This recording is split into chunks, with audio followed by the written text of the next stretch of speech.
Hello, can you hear me? Awesome, okay. All right, well, we had some technology fun this morning, so my fonts and slides are so much less pretty than they were this morning when I was reviewing my slides. So, welcome to my session, Punishment and Humiliation. I hope that's what you're all expecting. So, my name's John LeDrew. I've been a software engineer for around 20 years. Now I'm working more as an agile coach and a team coach. I spent, and over that time, have been both a giver and receiver of punishment, as I think many have been in these different positions. And last year, I started a podcast called The Agile Path, where in the first episode, I was exploring a concept called psychological safety.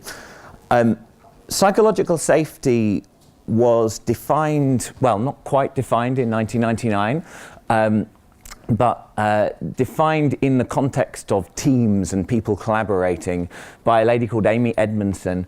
And she defined it as a belief that one will not be punished or humiliated for speaking up with ideas, questions, concerns, and mistakes. And when I first read that definition, while I had a lot of respect for the work that Amy Edmondson had been doing, and I knew that there was a lot of, I kind of got it. At the same time, I just didn't buy that definition. I was just like, punishment and humiliation? That sounds pretty extreme. That's like, you know, I don't know, the manager saying, "Oi, team, into the store cupboard for 30 minutes and think about why you failed the last sprint," you know? And you know, humiliation sounds like some poor engineer stood there while all of the engineers point and laugh at him because he admitted that he didn't know what the last NoSQL database to come out last hour was. And while I know that there are very abusive environments out there, psychological safety is something that applies to teams generally. It applies to all organizations, and not just these crazy abusive organizations with very sadistic leadership. So I was just like, I don't get that. So I wanted to explore this idea a little bit more and try to get to the bottom of what it meant. So we will try to do that in this session. But before I go into and explain, I guess, what my perspective on that definition is, I want to explore what kind of your interpretations are. So, could you possibly raise your hand if you have observed something that you consider to be punishment in the workplace? Have you seen it? Would anyone be willing to tell me a very quick example? What have you seen that looks like? Yelling at the team in front of everybody else. Yelling in front of the team, that's a pretty good one. Anyone else? Any ideas? Was it a bit too, go ahead? Get the worst task you could possibly do in sprint planning because you made a mistake. So they assigned, was this to you? They gave you, so were you assigning? I don't know, to say, giving the person the worst possible task in the sprint because you screwed up the last time. That's one I haven't heard before, actually. I might use that, that's quite good. This is just my logbook, just for ideas, really, of what to do when I go back to my team in the UK. What I don't know, is there any other ideas before I go through? I'll read through some of the ones I've heard. Anyone else? No? So some of the things that I've seen a lot of are things like people losing their bonus. You know, you're expecting the bonus and then you don't get your bonus because you screwed up, you know. That can be a fun one.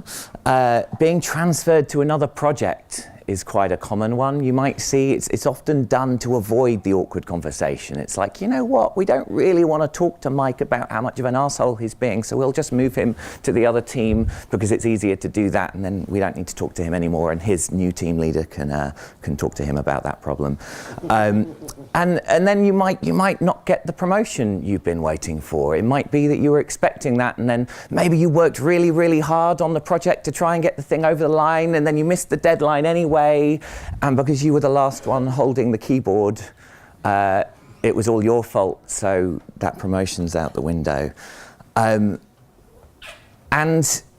yeah, being asked to move desks is quite a common one, but maybe that could be justified, I don't know, if you've got a VO problem or something.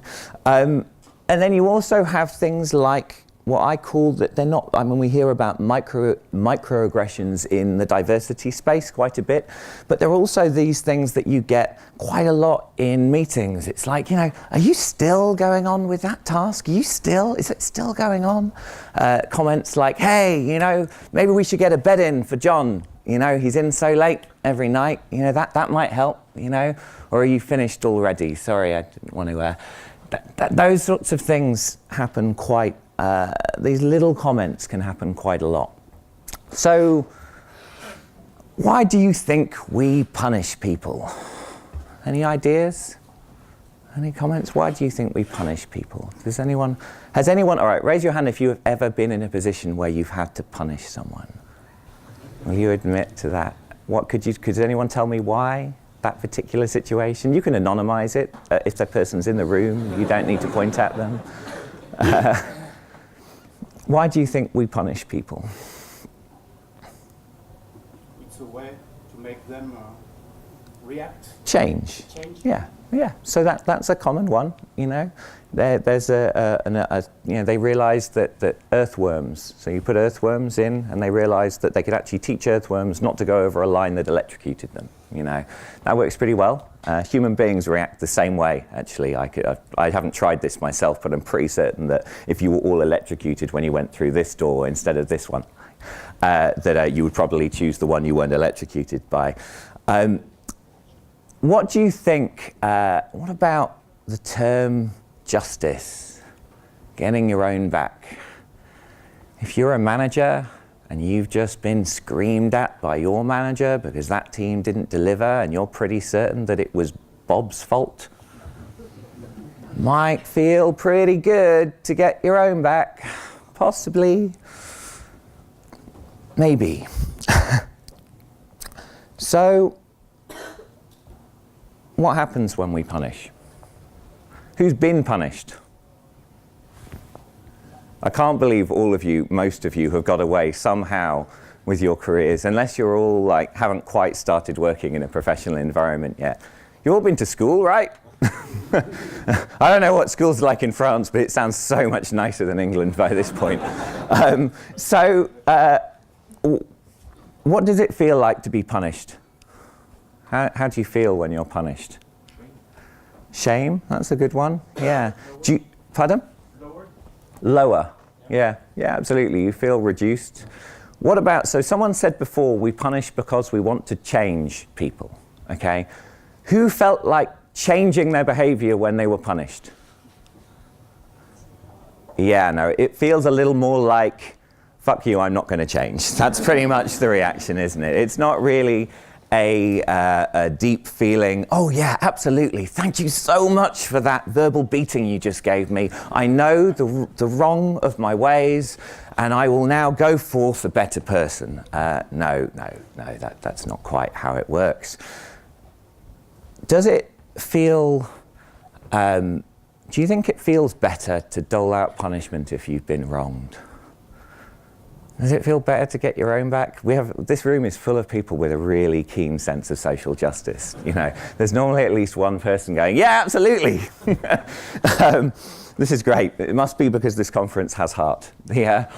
So, okay. I think one of the interesting problems here is that we see punishment as a form of behavior change. But I don't know anyone, and I've done this talk a few times now, that has ever said, absolutely, yeah, change feels like the thing I want to do when I'm punished. So, let's dive into this a little bit more. There's a word beginning with M, mistake, that we're all terrified of in the IT industry. Could anyone tell me if you've ever made a mistake? I don't know if I have enough limbs to put up in the air. So mistakes are quite common. We tend to make them quite a lot. I didn't bring, I guess, the right adapter or something today. So who's been punished for a mistake? Okay, could you put your hand up if you deliberately made that mistake? Oh, that's surprising, I guess. So if you didn't deliberately make that mistake, could you put your hand up if maybe you made the same mistake again after you were punished for making that mistake? Yeah. So I don't know whether that worked then. So we tend to make mistakes when we're uncertain of a particular outcome. Okay, so we've made a mistake because we didn't know what was going to happen. How often do you not know what's going to happen? Like, always. Yeah, that's kind of, I think that's pretty true. So here's a question. So when can we be 100% certain of anything? Exactly. So, and in software, I mean, I'm guessing, is a lot of people in here software engineers? Software engineers, yes. So in software, you have to make decisions all the time. We're always going, what do we do now? What's the name of that variable? Maybe not one character. Our other engineer will get angry if I call it A and A1 and A2. I might be punished. And you're making those sorts of decisions all the time, but you can't be 100% certain if that's the right thing to do. So what I find interesting is that we tend to have, that's annoying, look at that, the way the font's gone around. That says yes, you know, it's just by the way. Is that this could be a really simple decision tree for a project. Imagine a project that was so simple, okay? In this situation, we have a few paths here. We have to make a decision. Who knows what NoSQL database to use? And if we go this way, we're going to get 100% failure, okay? And we go this way, we're going to succeed, okay? And that's what's handy is that it's really obvious right now precisely which one we should take. We should obviously take C, okay? Now let's imagine a strange dystopian future where all the engineers working on this simple project have collars around their neck that electrocute them whenever they make a mistake. Now I'm pretty certain that if these guys get electrocuted when they go up here, because obviously everyone's certain of what the right way to do it is in advance, because that's how all software projects work, that they would end up choosing C. Quite easily, because that's obviously the right way to go. And if they did that project, because every project is exactly the same again and again, they would pretty much learn that C is the right way to go. And punishment is proven as a wonderful behavior change mechanism that's done brilliantly. In reality, of course, our projects look more like this. And this is probably 1/10 of the typical complexity of the most one. This is, I don't know, installing WordPress or something like that. So, so you end up with a project that looks like this. And really, there is never 100%, and there's plenty of 100% failures, but there's very rarely 100% success. You're never going to get 100% returns on what you do. So you tend to have a path that sort of, you can kind of get there, and you wouldn't know at this decision if this decision was going to end up taking you here or over there. You just wouldn't know that, because we just don't know. It's a simple fact, we just don't know, despite us all pretending that we know all the time. So here you've got and in reality, the next day, everything changes again. And we still don't know where things are. So this is because in software and in software projects, we tend to operate in what's called the complex domain. This is could be from systems thinking, complex adaptive systems, or the Cynefin model, if people are familiar with that, the complex problems. And actually down here in the Cynefin model, you're really starting in chaos, and it just gets more and more obvious as you get nearer the end, because obviously when the end point you need to get to is just there, that's pretty obvious, right? When it's just that last commit before you put it into production. But when you're down here, you really don't have a clue what's going to happen yet. And there are paths through that, like that one. Okay, now that's a convenient, pretty decent path through that. We made a decision here, we made a couple of decisions there, and that's fine. But in reality, it doesn't look like that, because actually, it's probably more like this. We probably came all the way up here, and then, shit, all right, that's not the right thing to do. And then we come back again, and then all right, no, we thought we were going there, but we're gonna come back again, and, all right, no, not that way, we're gonna do this. And that's kind of what ends up happening. The problem is that often in teams, this is a normal decision process, and this is probably quite a simple one compared to most situations, is what happens is you get up here and, you get some punishment, because here you've just had to tell your manager that that you're going to have to backtrack a few weeks of work because you made the wrong decision on the framework you were going to use to build your application. And then you get up here, and again, sorry, we kind of got stuck. We thought we had made progress, but we made another bum decision. And we got there, and that's only a little bit. Maybe he'll forgive you for that one. You're only having to backtrack a little bit. And then luckily, thank God, because, you know, you're starting to get a bit jittery with all the electric shocks. You don't make any more stupid decisions before you deliver. What do you think happens when you punish mistakes? What do you think happens if you are punished for a mistake? Let's say you try something innovative. Good God, I hope, pardon? Yeah. Either people will not try anything anymore, or they will conceal the failure. Yeah, precisely. So there are two things there. You're either going to not try, or you're going to conceal your failure. How good are those two things? So we're frequently told, in fact, the same managers that could be stood there with the big electrocution button are often saying, we all need to be innovative. We all need to think out of the box. The problem is to do that, we have to take risks. We have to be uncertain, because it's in the uncertainty that we find the value. It's in the uncertainty and the fog that we are exploring in that we discover the value that we want that our clients and our businesses want us to deliver.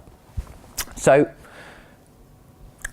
if we are not taking risks, the problem here is that in this situation, when we made this decision here, this team made a decision to use a particular framework for their application. And it turned out they ended up finding a dead end. They just couldn't make any more progress with that decision. Did they know down here that that was going to happen? No. No one knows those things. You didn't really know. Could they have possibly found out? Probably not. You know, because chances are what they found up here, the reason why they hit, was some bit of information, some new feature, some new requirement that came about somewhere near there, and they said, oh crap, if we're going to have to do that, then there's no way we can do it this way. God, now we're going to have that awkward, moderately painful conversation. And the issue is that punishment only works for behavior change. And I say works very lightly here, if you know the outcome of what you're about to do. For example, these two doors, I wonder how many people choose that door now I say this. These two doors are fired, ready to electrocute you as you leave the room, and this one won't, and this one will. Okay. Now I've told you precisely what's going to happen. You know what's on the other side of the door? There are coffee and pastries, and you know that's quite a nice thing, and you know that way might be a fairly painful route to coffee and pastries, and that one won't. In fact, I've mixed them up now, so now you have no idea. So the thing is you know what's going to happen. So which means you can consciously go, all right, that's right. You know what? I'm going to choose door B because I'm not going to get an electric shock when I go through door B, and I'm not going to screw up, and I'm not going to make that mistake. And that's fine. That makes sense. It's not particularly ethical, but it makes sense, and your behavior will change, just like the little earthworm deciding he didn't want to cross the line because electrocutions happen. The problem is that back in the world of this, you didn't know here that was going to happen. You had no way of preempting that possibility. So when you punish mistakes, you really punish innovation. You punish risk-taking. And that's a really dangerous thing to do in organizations where knowledge and learning are the absolute foundation of what we do. We call ourselves knowledge workers. You know, well, how do you gain knowledge?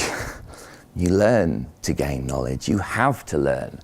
And learning is founded on being able to take risks. You have to stumble into the unknown. Otherwise, you're not actually learning anything, ever. So, as we said before, no one deliberately makes mistakes. No one is trying to make a mistake. No one is trying to screw up. No one does these things deliberately. There's a guy called W. Edwards Deming. Has anyone heard of Deming before? I imagine there's 1 or 2 people in the room that I recognize that might. So Deming once said that 5% of any problem you discover can be attributed to the individual, 95% can be attributed to the system. He was talking about that in the context of problem solving, i.e. we found a problem, something's happened in our code, in our system, in his case it was most likely manufacturing, and we could fire that person. You could fire the person causing the problem, okay? And temporarily that might resolve that problem, maybe, possibly.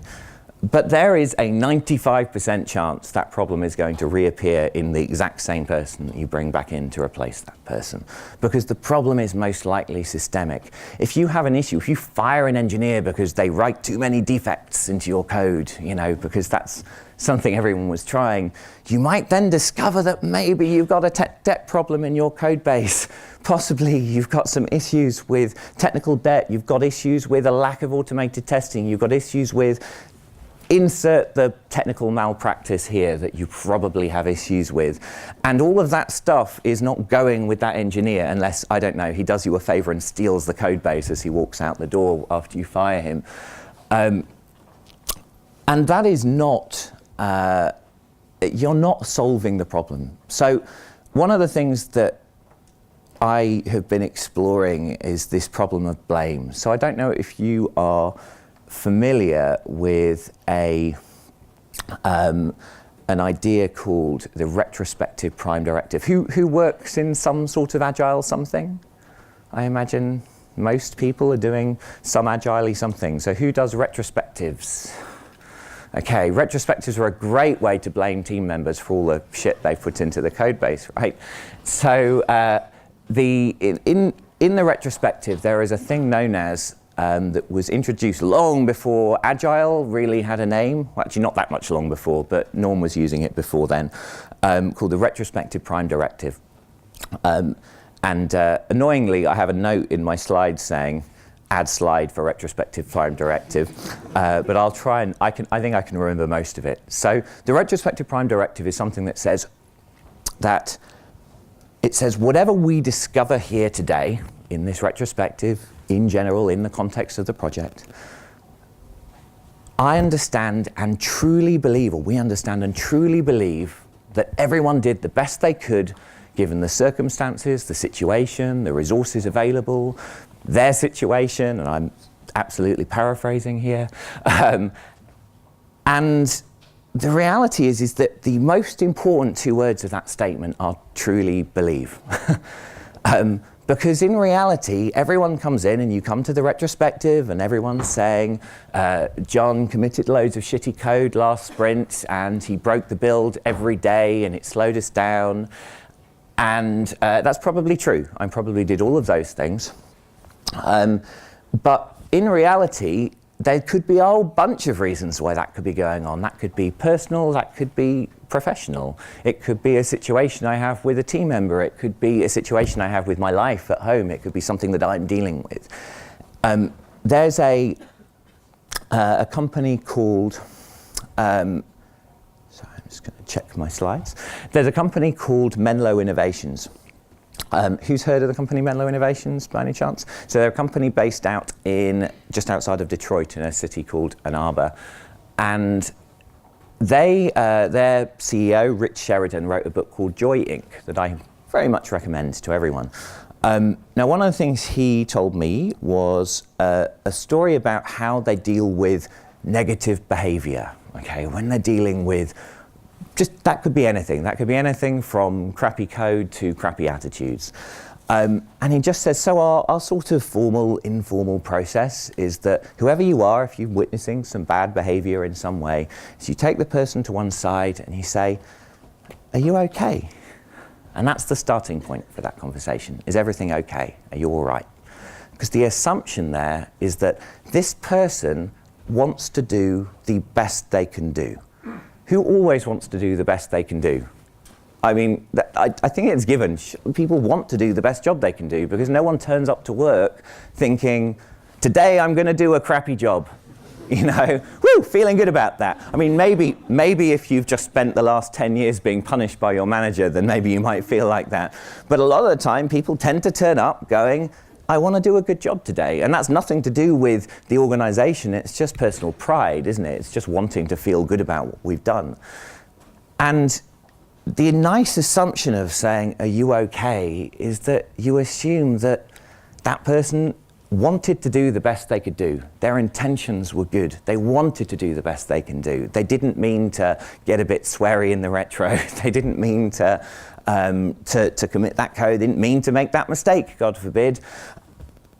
And you're just offering help. So I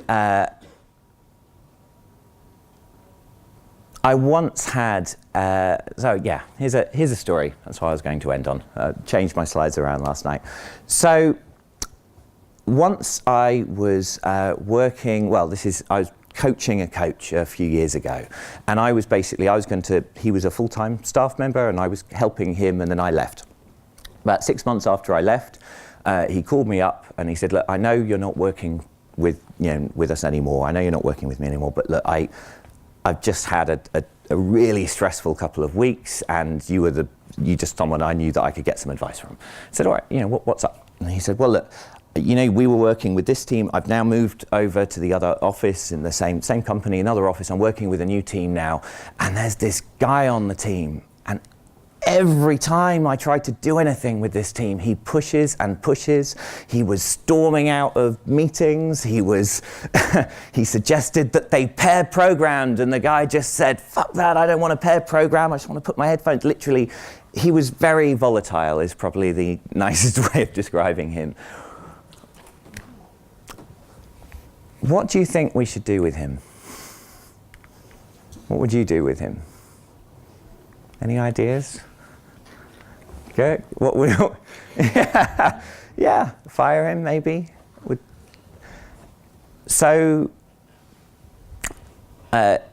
My Andrew, this coach, he obviously hadn't really spoken to anyone else about it, and I let him go on a little bit.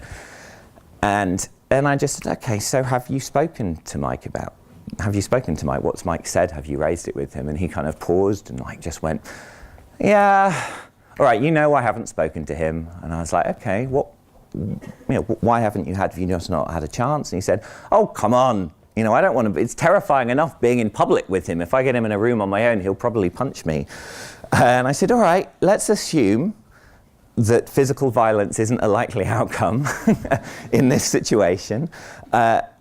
Just think through, you're sat opposite him, you've invited him into a meeting or an office, and you want to have a one-to-one.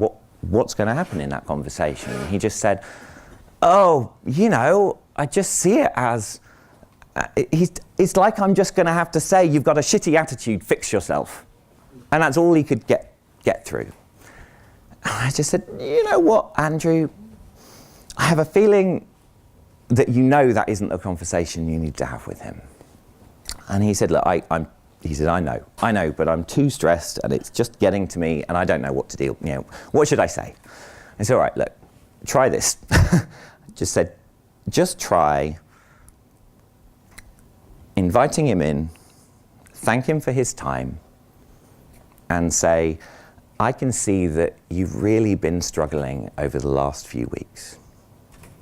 What can I do to help make this easier for you? And I said, you know what? He's probably not going to say anything.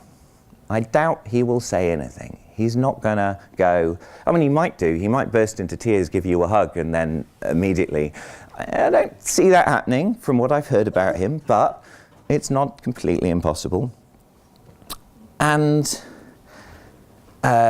he said, okay, I'll try it. And he actually wrote down, he said, I've literally written down what you've said on my hand, because he was so nervous about having this meeting.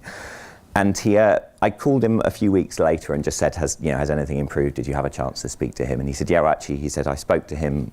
He called me on a Wednesday, I think, and he'd spoken to him that Friday evening. And he said, yeah, you were right. He didn't really say anything. It was a very awkward conversation. And he just kind of mumbled a bit and then shuffled out of the room. And I thanked him for coming, and that was the end of it. And the following Monday, he came in a bit early. or came in late rather. And if you imagine the doors of this office, the desk, there was a desk right in front of the main doors. He came in, and Andrew comes in, and there is this engineer pairing with a female engineer on the team. And Andrew said, I literally kind of came in and sort of shuffled around watching this happen as if not to break the magic that was going on, and kind of wandered over to one of the other engineers and said, what on earth is going on over there? And they just said, well, they came in to the stand-up in the morning, and Jenny said that she was struggling with microservice architecture, and Mike just went, well, I know about that, why don't I work with you? And everyone went, and it was even more amazing seeing Jenny, and I think Jenny was just as uncomfortable because apparently, well, because Jenny was nice, Andrew had a one-to-one with her, and she had explicitly said how frustrating and difficult she found Mike's behaviour to be, and she said she just found it really uncomfortable in the sessions when he was losing it, as did most of the team, understandably. And but there they were, and apparently they had been working like that for 3 hours. Forget the 2-hour challenge they had, and they worked like that for the rest of the day. Now, that sounded kind of amazing. Mike did not transform his personality overnight, not really. He did become far less offensive. He did become far less angry. He was still cynical as anything, and he still challenged everything, but in a far less overt way, and in a way that was far more understanding, I guess, and patient. So yeah, this isn't a miracle story. It felt like that a little bit, but I don't think it, I think it felt like that to Andrew, but I don't think it was. I think what happened here is that, and we had the keynote obviously this morning on empathy, and I think that what happened here was that as a coach, one of the things that we try to do is to see people. And you can either say, if you go into the meeting and say, you've got a shitty attitude, fix yourself, there's two things you're saying here. One case you're saying, I see you're an asshole, which isn't often received very well. The other side is, I see you are struggling, and I see you need help. I see you need some support. Well, I know which one of those two I would prefer. I think I've actually finished early, considering I started late. How early am I? Really ahead? Yeah, you've got 10 minutes. 10 minutes. Oh, well, we can do some questions afterwards then. So, punishment and its sweetheart humiliation are very commonplace in many organizations, and they're actually far more hidden and far more under the scenes and far more this kind of ripple of background noise than they are when we imagine them overtly. I think that while I have definitely seen people screaming at each other and people and shouting and incredibly dysfunctional moments like that, most of the time this stuff is far more subtle and far more pervasive than I think we realize. I think that many teams are affected by a fear of making mistakes, even in cultures that on the surface appear to be really supportive of creating and building innovative environments. I think that a lot of that comes from within the team as well. You often have situations where, in technology, we're engineers, right? So we're always right.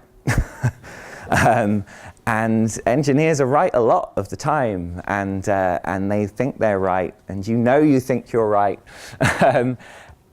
And that is a problem, because when we're wrong, it can feel quite bad, and it can feel quite good sometimes to point out that someone else is wrong. And I think that one of the important things to remember is that technical teams are the best they can be when they truly collaborate, when they truly work together, when they truly show empathy to one another and understanding, when they are very aware of how sometimes their tone might come across as, might be interpreted as punishment or humiliation. Sometimes the language they use might seem like that, even when it just feels like a joke. You know, we had, in fact, a wonderful moment in a retro in the company I'm working with just yesterday, where one of the team members pointed out in the retro that one of the managers in the room, you know, they just said, you know, I mean, I get Phil's sense of humour, he said, but sometimes Phil could be quite, you know, some of his kind of sarcasm, I think it could come across as humiliating for some people. And it was very, very courageous of him, especially in the hierarchy difference in the room, to just feel comfortable saying that. But it's a really good point. And that does not mean that we shouldn't have humour in the office and we should all be terrified of offending one another, because a truly safe team, it is also safe to say stuff that could be offensive and to get those things out. But there is a difference between when you are generally making jokes that might be a little edgy versus making a joke about someone or to someone. So, to get back on topic, the problem is when we penalise mistakes in a team setting, in a setting where we are trying to learn and we are trying to explore a problem in a complex setting, punishment just does nothing but inhibit the team's ability to perform the best they can in those problems. It just doesn't work. If you were all earthworms, I don't think we have any earthworms in the room, then it would be perfect, okay? It would work really well if you were single-celled organisms or something that has a fairly limited ability for creative problem solving. But what we tend to do is create teams of earthworms when we use punishment and humiliation and those tactics in order to try and change behaviour. So it simply doesn't work in a complex environment. So go forth and don't punish and don't humiliate. Thank you very much.